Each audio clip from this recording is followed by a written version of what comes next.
Mon parcours musical, je te dirais que j'ai commencé assez tard dans ma vie, que j'ai découvert, j'ai fait quelques métiers avant de faire la chanson. Puis un jour, j'ai découvert que je pouvais écrire et composer des chansons. Puis j'ai écrit une chanson sur mon petit coin de pays qui s'appelle La Tuque et ça a fait boule de neige. Les stations l'ont tourné le lendemain. Quand ils l'ont reçu, ils ont tourné. Puis ça m'a donné le goût de continuer. Alors j'ai écrit un album suite à ça j'ai eu quelques extraits à radio aussi. Tout s'est enchaîné, les concerts et tout ça. Puis tout s'est passé assez vite. Je suis embarqué dans cette aventure-là sans y penser. Puis ça fait maintenant 10 ans, puis je suis très content.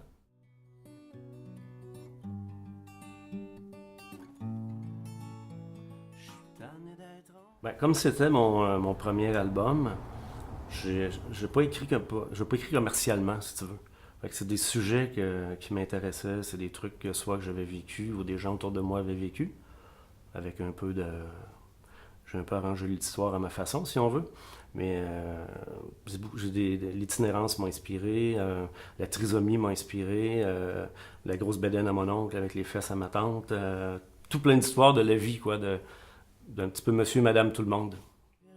Je vais faire un tour chez nous, je t'avais ouais, ben c'est ce que j'aime. C'est ce que j'aime sur un album ou en concert.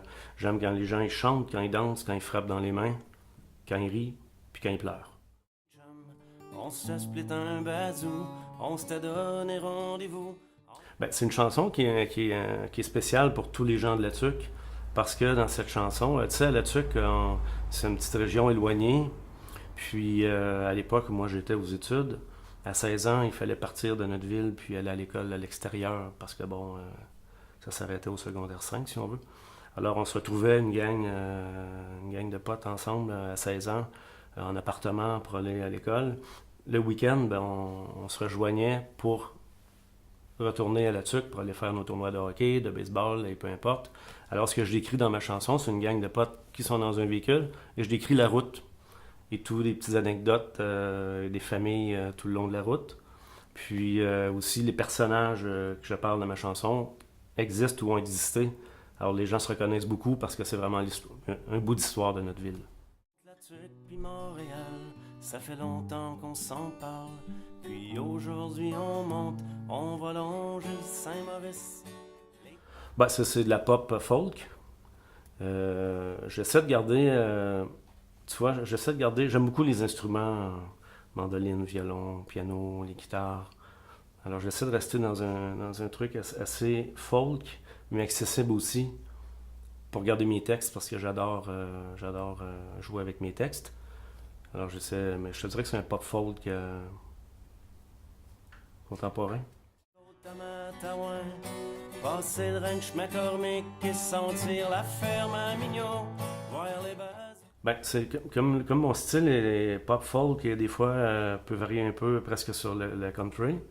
Dans le Canada anglais, il y a beaucoup de communautés francophones.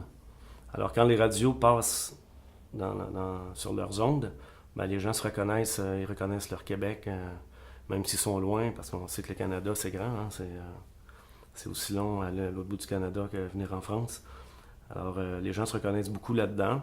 En France, ben c'est certain que mon accent va faire une bonne différence. Les gens, je vais beaucoup raconter mes histoires dans mes concerts. C'est ce que les gens aiment. Je les embarque avec moi puis je les amène au Québec si tu veux. Mais dans des histoires de tous les jours, mais chez moi, dans mes grands espaces. Ben, le 24 mai, là, je retourne au Québec ce week-end. Le 24 mai, je vais chanter à Rivière-du-Loup, qui est à l'est de Québec. Puis, je reviens ensuite ici pour la fête de la musique. Je vais faire 2 concerts le 21 dans 2 villes différentes. Puis, en Ardèche, Saint-Bonnet-le-Froid, je crois, puis à Nonay encore chez U-Culture. Puis ensuite, ben là, j'ai la sortie de mon nouvel album qui sort dans les 10 jours qui s'en viennent. Fait que pour cet été, j'ai quelques concerts de prévus, mais c'est surtout faire la promotion de l'album. Puis on prépare un gros truc pour 2015, fait que je suis là-dessus beaucoup pour cet été. Passé devant l'ancien Todd, on y a fait tant de niaiseries dans 5 minutes. C'est un album que j'ai fait d'ailleurs avec beaucoup de musiciens, musiciens québécois, mais musiciens français aussi. Des musiciens assez de renom qui accompagnent des artistes comme Florent Pagny, comme Nolwenn Leroy, comme Roberto Alagna. J'ai des bons. Je vais en parler un peu sur l'album, je vais décrire un peu les biographies, puis j'ai des bons artistes avec moi que les gens connaissent bien en France. Donc on a fait un beau mélange de Québec et France, puis avec un peu adapté les goûts des deux côtés. Fait que j'ai bien hâte que ça sorte. J'arrive en ville, m'en vaudrais ta brossette, prendre une grosse bière bien frette avec Mariette. Écoute, je leur dis qu'ils sont merveilleux, ça a été des fans, ils sont encore d'ailleurs, mais c'est des petites abeilles, ça travaille jour et nuit, c'est écoutez, un public comme ça qui m'ont suivi aux 5 minutes à aller voter. Je sais qu'il y a des gens qui n'ont pas lâché depuis le début et qui votent et qui votent et qui votent. Puis, écoute, c'est merveilleux. Il y a des gens, beaucoup de gens de la TUC parce qu'ils sont fiers de leur chanson. Je les remercie beaucoup. Il y a des gens de la TUC qui habitent à l'extérieur de la TUC et qui habitent à l'extérieur du pays. Puis, il y a beaucoup de personnes en France aussi qui se sont liées d'amitié parce qu'il s'est formé des groupes sur Internet, quelques groupes. Puis les gens ont une belle amitié ensemble et ça fait une belle fraternité. Musicalement, je suis ici avec Laura pour l'accompagner sur son morceau. Puis je trouve que la musique amène quand même de belles rencontres. Puis il faut se servir de ça aussi. Il faut rester tout le temps dans l'optique que la musique doit être belle et agréable et rassembler les gens, quoi. Alors je remercie tous les fans qui prennent la peine de voter, qui prennent ça à cœur, peu importe le but, vous êtes merveilleux.